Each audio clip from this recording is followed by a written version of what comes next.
प्यारे बच्चों नमस्कार। मैं कृष्णकांत त्रिपाठी अपने चैनल में आपका स्वागत करता हूं। कक्षा 12 गणित में हम लोग प्रश्नावली 10.2 ख़त्म कर चुके हैं। 10.3 पढ़ने से पहले उसका परिचय जान लेते हैं, उसके सारे सूत्रों को समझ लेते हैं। तो इसमें हम लोगों को पढ़ना है दो सदिशों का अदिश गुणन।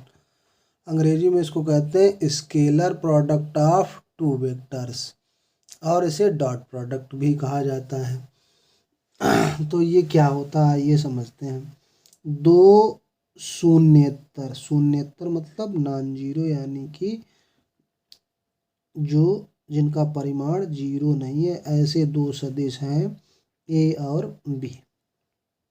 उनके बीच का कोण अगर थीटा है तो उनका अदिश गुणन ए डॉट बी कैसे लिखा जाता है, ए डॉट बी।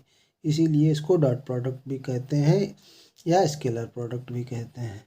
बराबर होता है ए वेक्टर का मापांक, बी वेक्टर का मापांक और उनके बीच का कोसाइन, यानी कि ए बी कॉस थीटा।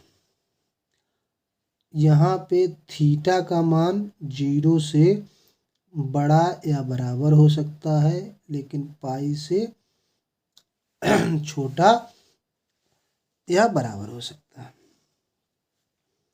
अब ये जो है कई कंडीशन पर निर्भर करता है। इसके लिए क्या क्या होना चाहिए, इसमें क्या है कि ए डॉट बी एक वास्तविक संख्या प्राप्त होगी, एक वास्तविक संख्या है।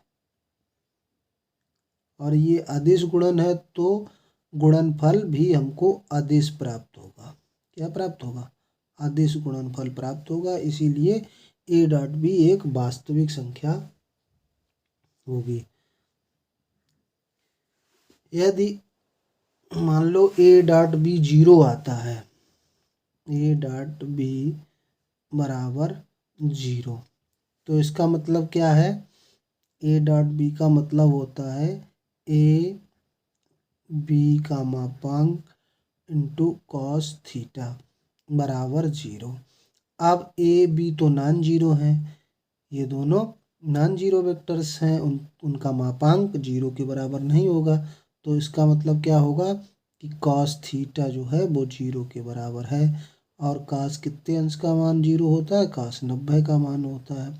तो थीटा बराबर पाई/2, यानी कि दोनों वेक्टरों के बीच 90 अंश का कोण होगा तो उनका डॉट प्रोडक्ट जीरो होगा, यानी कि ए वेक्टर बी पर लंब होगा।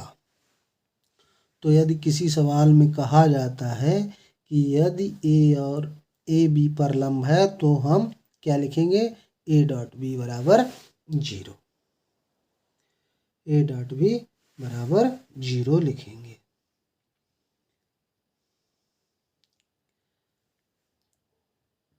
तीसरी बात यह है कि ए डॉट ए का मतलब क्या होगा, ए का मैग्नीट्यूड फिर ए का मैग्नीट्यूड और दोनों के बीच का कोण क्या होगा, 0 डिग्री।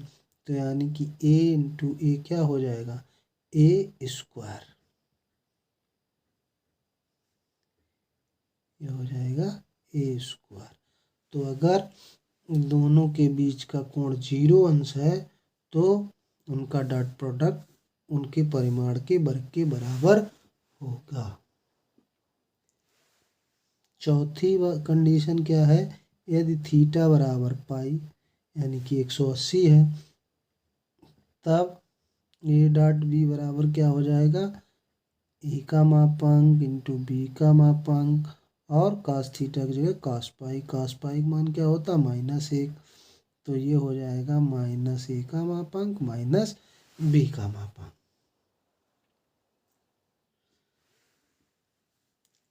तो ये जो हमने तीसरा नंबर देखा कि ए डॉट ए बराबर ए स्क्वायर होता है, इसी के संदर्भ में अगर हमें ये पता है कि x axis Y axis 3D में एक्स अक्ष, वाई अक्ष और जेड अक्ष, ये तीनों अक्षें एक दूसरे के लंबवत होती हैं। इधर इसका एकक सदिश या मात्रक सदिश आई कैप, इधर जे कैप और इधर के कैप होता है।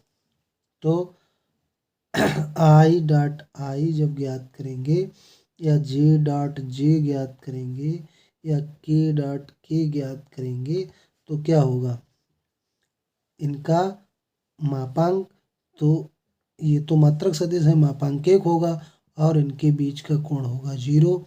तो ये कितना हो जाएगा 1। cos 0 का मान भी 1। तो I dot I J dot J के डॉट के बराबर क्या होता है 1।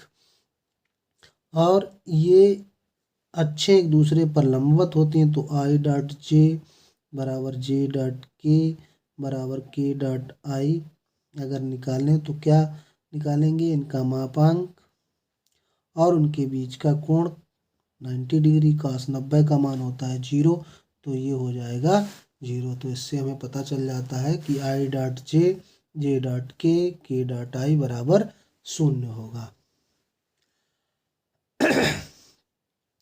अब हमें ये पता हो गया है कि ए डॉट बी बराबर होता है ए का मापांक इंटू बी का मापांक फिर उनके बीच का कोण cos थीटा। अगर किसी सवाल में हमसे उनके बीच का कोण पूछा जाएगा तो हम क्या करेंगे, ए डॉट बी अपान मापांक ए मापांक बी, यानी कि दोनों के डॉट प्रोडक्ट को उनके मापांक से भाग दे देंगे। अब कोई अगर हमको दो सदिश दिए जाते हैं, मान लो ए वेक्टर बराबर A1 आई कैप, A2 जे कैप, A3 के कैप ऐसे है, और कोई बी वेक्टर B1 आई कैप, B2 जे कैप, B3 के कैप है। तो ए डॉट बी कैसे ज्ञात करेंगे, A1 आई प्लस A2 जे प्लस A3 के डॉट B1 आई प्लस B2 जे प्लस B3। तो अभी हमने ऊपर देखा कि I dot I J dot J और के डॉट के 1 के बराबर होता है, और आई डॉट जे डॉट के डॉट आई ये 0 के बराबर होता है। तो यानी का कि आई कैप के गुणांक जे कैप और जे कैप के गुणांक और के कैप के गुणांक केवल उत्तर में आएंगे, क्योंकि आई जे के और के आई का गुणनफल 0 हो जाएगा। तो क्या हो जाएगा A1 B1, क्योंकि आई कैप 1 होता है, A2 B2 A3 B3। तो ये ऐसे हम लोग अदिश गुणनफल ज्ञात करेंगे। एक सदिश का किसी रेखा पर प्रक्षेप, तो इसका केवल सूत्र ही जानना हम लोगों के लिए पर्याप्त होगा। मान लेते हैं कोई रेखा एल है जिसके अनुदिश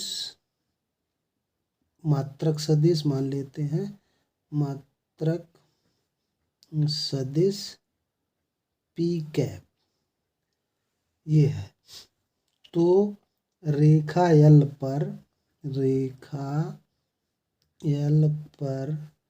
कोई सदिश ए है का प्रक्षेप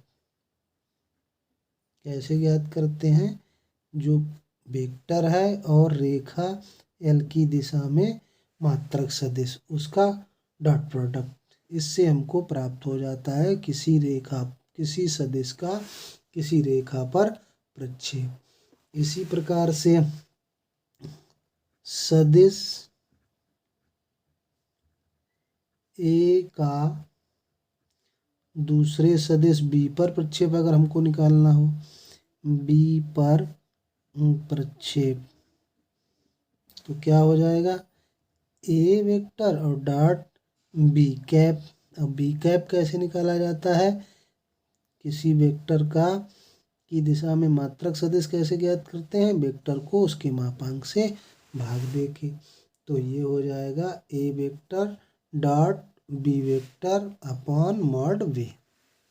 अब इसी प्रकार अगर हमें सदिश बी का ए पर प्रक्षेप ज्ञात करना हो, तो क्या हो जाएगा, बी डॉट ए और अपॉन मॉड ए। मतलब जिस पर प्रक्षेप ज्ञात करना है, जिस सदिश पर, उस सदिश को उसके मापांक से भाग देकर दूसरे सदिश का गुणा किया जाएगा। तो ये सूत्र हम लोग सवालों में डायरेक्ट प्रयोग करेंगे। तो इस वीडियो में इतना ही। अगले वीडियो में हम लोग प्रश्नावली 10.3 के सवाल देखेंगे। धन्यवाद।